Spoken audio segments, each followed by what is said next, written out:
Assalamualaikum warahmatullahi wabarakatuh. Halo semuanya.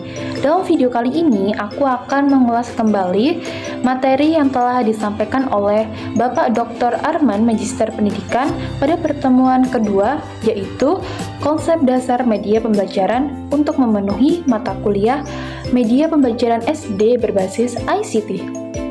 Baik, saya akan menjelaskan mengenai konsep dasar media pembelajaran.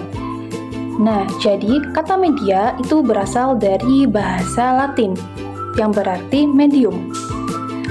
Medium itu adalah perantara atau pengantar. Dalam konteks pendidikan, media pembelajaran merupakan segala sesuatu yang dapat digunakan untuk menyampaikan pesan atau informasi pembelajaran dari guru kepada siswa sehingga dapat merangsang pikiran, perasaan, perhatian, dan minat siswa dalam proses belajar. Nah, dengan adanya media pembelajaran, materi yang disampaikan oleh guru itu dapat menjadi lebih jelas, menarik, dan mudah dipahami oleh peserta didik. Selanjutnya, yaitu pengertian pembelajaran. Pembelajaran adalah proses interaksi antara guru dan siswa yang dilakukan secara terencana untuk mencapai tujuan pembelajaran. Nah, dalam proses ini, guru itu berperan sebagai fasilitator yang membantu siswa memperoleh pengetahuan, keterampilan, serta sikap melalui berbagai kegiatan belajar. Selanjutnya yaitu mengenai pengertian belajar. Jadi, belajar adalah suatu proses yang dilakukan secara sadar dan sengaja oleh seseorang untuk memperoleh perubahan dalam dirinya. Nah, perubahan tersebut itu meliputi perubahan pengetahuan, sikap, maupun keterampilan yang terjadi secara relatif, permanen, atau menetap. Nah, perubahan perilaku sebagai hasil belajar dapat dilihat melalui 3 ranah utama, yaitu ranah kognitif, ranah afektif, dan ranah psikomotor. Nah, ranah kognitif itu berkaitan dengan kemampuan berpikir, memahami, mengingat, menganalisis, dan memecahkan masalah. Kemudian, ranah afektif itu berkaitan dengan sikap, nilai, perasaan, minat, dan motivasi siswa terhadap sesuatu. Dan ranah psikomotor itu berkaitan dengan keterampilan fisik atau kemampuan melakukan sesuatu tindakan, misalnya menulis, menggambar, atau melakukan percobaan.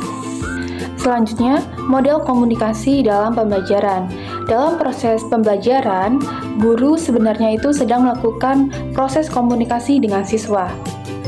Nah, guru menyampaikan informasi atau materi pelajaran, sedangkan siswa itu menerima dan memahami informasi tersebut. Nah, beberapa komponen penting dalam model komunikasi pembelajaran yaitu yang pertama channel atau saluran.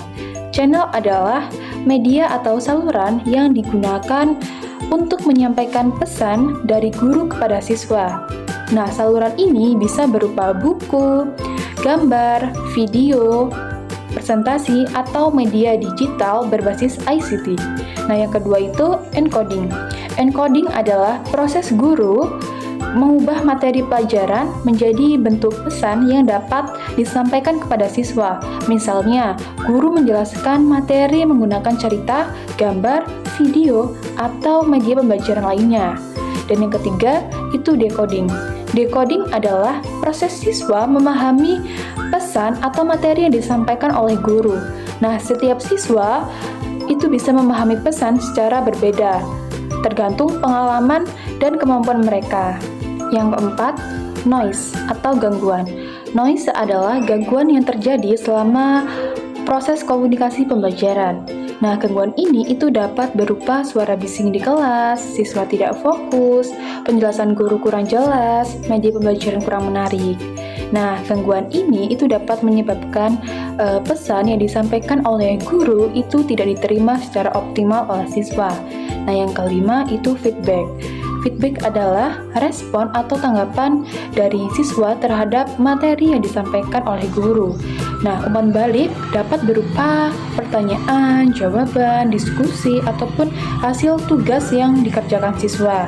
Dengan adanya feedback, guru dapat mengetahui apakah siswa itu sudah memahami materi atau belum.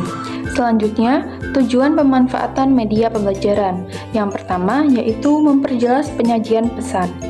Media pembelajaran membantu guru dalam menjelaskan materi, sehingga tidak hanya bersifat verbal atau ceramah. Nah, dengan bantuan gambar, video, atau animasi, siswa itu dapat memahami materi dengan lebih mudah. Kemudian yang kedua, itu mengatasi keterbatasan ruang, waktu, dan daya indera. Media dapat membantu siswa memahami hal-hal yang sulit diamati secara langsung, misalnya melihat peristiwa alam melalui video, mempelajari bagian tubuh manusia melalui gambar atau animasi. Nah, yang ketiga, itu menarik perhatian dan minat belajar siswa. Media pembelajaran yang menarik dapat membantu siswa lebih fokus dan tidak mudah bosan selama proses pembelajaran berlangsung. Kemudian yang keempat, menumbuhkan motivasi belajar. Penggunaan media yang tepat itu dapat meningkatkan semangat dan rasa ingin tahu siswa sehingga mereka itu lebih aktif dalam belajar. Nah, yang kelima, itu memungkinkan terjadinya interaksi langsung dengan lingkungan. Media pembelajaran dapat membantu siswa memahami hubungan antara materi pelajaran dengan kehidupan nyata di lingkungan sekitar mereka. Kemudian yang keenam, memberikan kesempatan belajar sesuai kemampuan siswa. Media memungkinkan siswa belajar secara mandiri dan menyesuaikan dengan kecepatan belajar masing-masing. Nah, yang ketujuh, itu menyamakan pengalaman dan persepsi siswa.